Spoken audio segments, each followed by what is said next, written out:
Aliran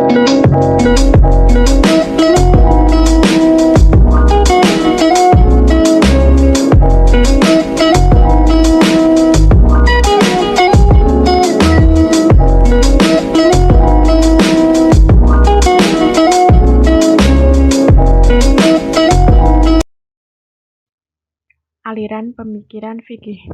Dalam sejarah perkembangan usul fikih dikenal dengan 3 aliran yang berbeda. Masing-masing aliran memiliki cara pandang yang berbeda dalam menyusun dan membangun teori yang terdapat dalam usul fikih. Ketiga aliran itu ialah: yang pertama, aliran Syafi'iyah atau aliran mutakalim. Aliran mutakalim atau ahli kalam bisa juga disebut aliran jumhur ulama dan aliran Syafi'iyah. Aliran ini disebut Syafi'iyah karena Imam Syafi'i adalah tokoh pertama yang menyusun usul fikih dengan menggunakan sistem ini. Para ulama dalam aliran ini dalam pembahasannya dengan menggunakan cara-cara yang digunakan dalam ilmu kalam, yakni menetapkan kaidah ditopang dengan alasan-alasan yang kuat baik nakli maupun akli, tanpa terikat dalam hukum-hukum furu' yang telah ada dari mazhab manapun. Ciri khasnya yaitu adanya deduksi, adanya pembahasan mengenai teori kalam dan teori pengetahuan. Tokoh dari aliran ini antara lain yaitu Syafi'iyah, Malikiyah, Hanabilah, dan Jumhur Mutakalim. Yang kedua adalah aliran Hanafiyah atau Fuqara'. Aliran ini juga disebut aliran Fuqara'. Aliran ini disebut dengan Fuqara' karena aliran ini dalam membangun teori usul fikihnya hanya dipengaruhi oleh masalah furu' dalam mazhab mereka. Oleh karena itu, sebelum menyusun setiap teori dalam usul fikih, mereka terlebih dahulu melakukan analisis mendalam terhadap hukum furu' yang ada dalam mazhab mereka. Metode ini dicetuskan oleh Imam Abu Hanifah dan dikemukakan oleh ulama Hanifah. Ciri khasnya yaitu kaidah dibuat secara induktif. Kaidah dapat berubah seiring berjalannya waktu, dipenuhi persoalan hukum yang nyata. Yang ketiga yaitu aliran mutakalim. Metode ini merupakan gabungan dari metode mutakalim dan metode fuqara'. Metode yang ditempuh ialah dengan cara mengombinasi kedua aliran tersebut. Para ulama yang menggunakan aliran mutakalim ini berasal dari kalangan Syafi'iyah dan Hanafiyah. Aliran ini muncul setelah aliran Syafi'iyah dan Hanafiyah, sehingga disebut sebagai aliran mutakalim, dan perkembangan terakhir penyesuaian kitab usul fikih tampak lebih banyak mengikuti cara yang ditempuh aliran mutakalim. Selanjutnya, aliran fuqaha. Pemikiran yang diterapkan pada aliran ini adalah sistematika pembahasan mereka banyak menyertakan uraian contoh-contoh dalam hukum fikih. Dengan kata lain, usul fikih yang mereka kembangkan berperan sebagai alat untuk mempertahankan pendapat-pendapat fikih yang telah terlebih dahulu ada. Berbeda dengan thariqah Syafi'iyah yang menjadikan usul fikih sebagai alat untuk menemukan hukum-hukum fikih yang baru. Selanjutnya, aliran mutaakhirin. Pemikiran yang diterapkan pada aliran ini adalah dalam abad-abad itu muncul pula para ulama yang dalam pembahasannya memadukan antara dua aliran tersebut, yakni dalam menetapkan kaidah, memperhatikan alasan-alasan yang kuat, dan memperhatikan pula penyesuaian dengan hukum furu'.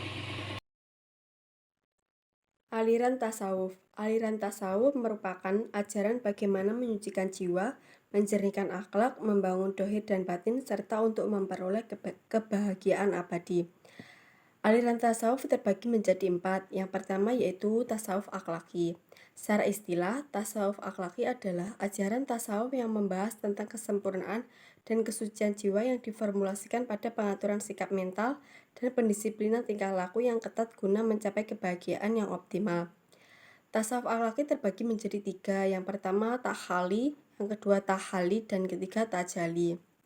Yang kedua yaitu ada tasawuf irfani, merupakan sebuah suluk atau perjalanan rohani, yakni bagaimana seseorang penumpuh rohani yang ingin mencapai tujuan puncak kemanusiaan yakni tauhid. Yang ketiga ada tasawuf amali. Tasawuf amali yaitu tasawuf yang membahas tentang bagaimana cara mendekatkan diri kepada Allah Subhanahu wa taala. Dalam pengertian ini, tasawuf amali berkonotasikan terkat. Terkat merupakan jalan yang bersifat spiritual bagi seseorang sufi yang di dalamnya berisi amalan ibadah yang bertemakan menyambut nama Allah dan sifat-sifatnya, disertai penghayatan yang mendalam. Yang keempat, ada tasawuf falsafi.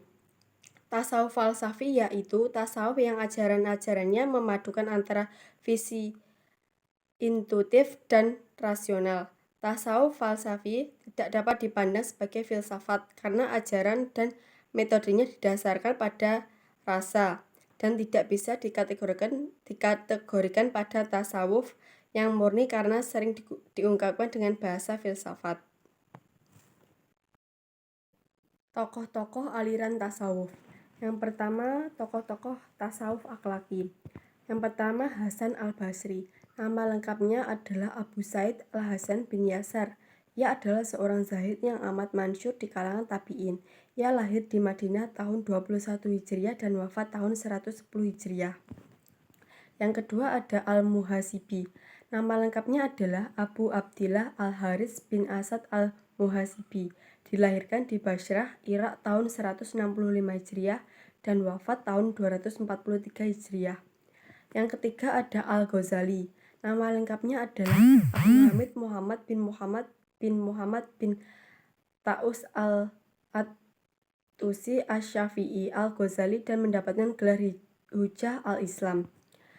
Yang kedua, tasawuf irfani. Tokohnya yang pertama Rabi'ah al-Adawiyah. Nama lengkapnya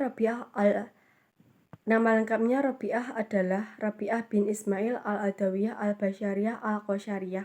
Ia diperkirakan lahir pada tahun 95 Hijriah di suatu perkampungan dekat kota Basrah, Irak, dan wafat di kota tua itu pada tahun 185 atau 801 Masehi.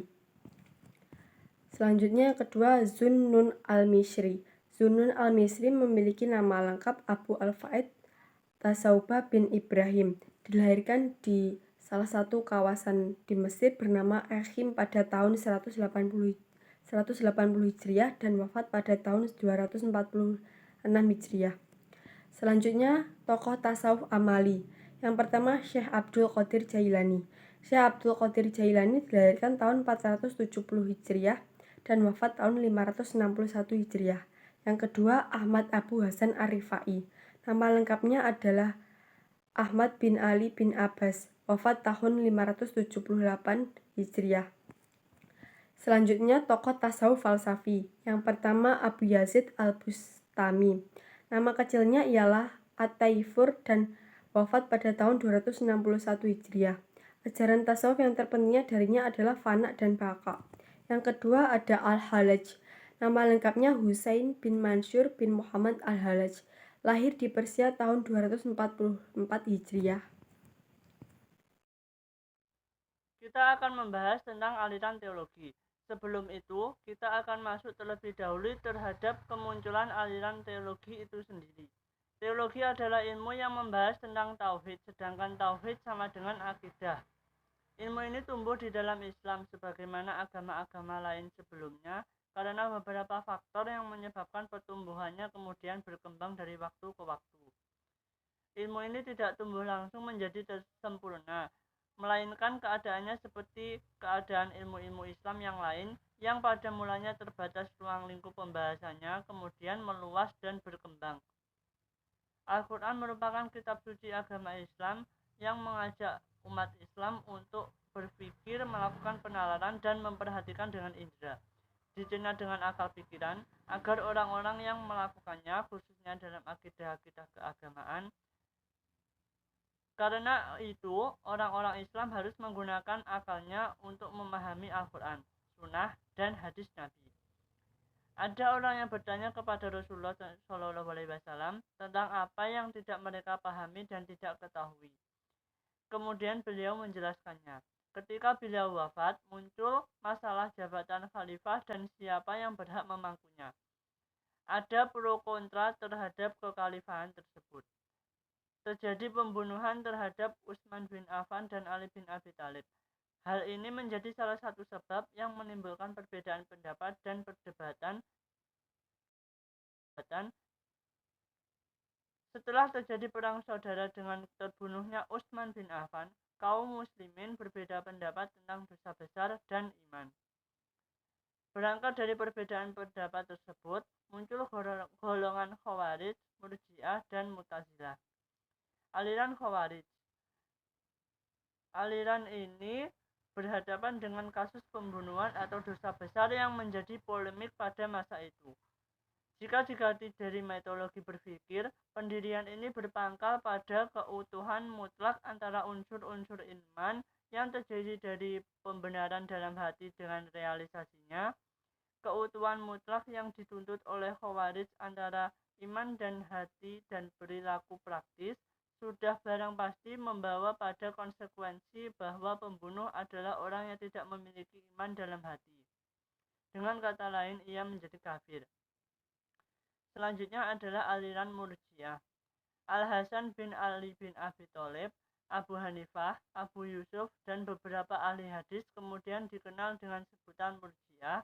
Jadi kelompok ini adalah orang Islam yang berdosa besar tetapi masih beriman. Dalam hal ini, Imam Abu Hanifah memberi definisi iman sebagai berikut. Iman adalah pengakuan dan pengetahuan tentang Tuhan, Rasul, dan tentang semua apa saja yang datang dari Tuhan dalam keseluruhan dan tidak dalam rincian. Iman tidak mempunyai sifat bertambah atau berkurang dan tidak ada perbedaan antara manusia dalam hal iman. Selanjutnya adalah aliran Mu'tazilah, Ahlus Sunnah wal Jamaah. Tokoh aliran ini adalah Imam Abu Al-Hasan Al-Asy'ari dan Imam Abu Mansur Al-Maturidi. Aliran ini pada dasarnya aliran esensial berpikir yang terdiri dari 3 komponen. Yang pertama adalah pengakuan bahwa masing-masing lapisan realitas memiliki logika berpikir yang sesuai dengan kodrat sendiri. Yang kedua adalah pengakuan bahwa kebenaran dan lapisan lain dapat diterima melalui keyakinan atas dasar otoritas aturan berpikir. Dan unsur yang ketiga adalah pengakuan bahwa lapisan realitas tersebut merupakan kesatuan dasar Tuhan yang diterima dalam Islam. Jadi aliran ini menetapkan hukum kafir bagi pelaku dosa besar.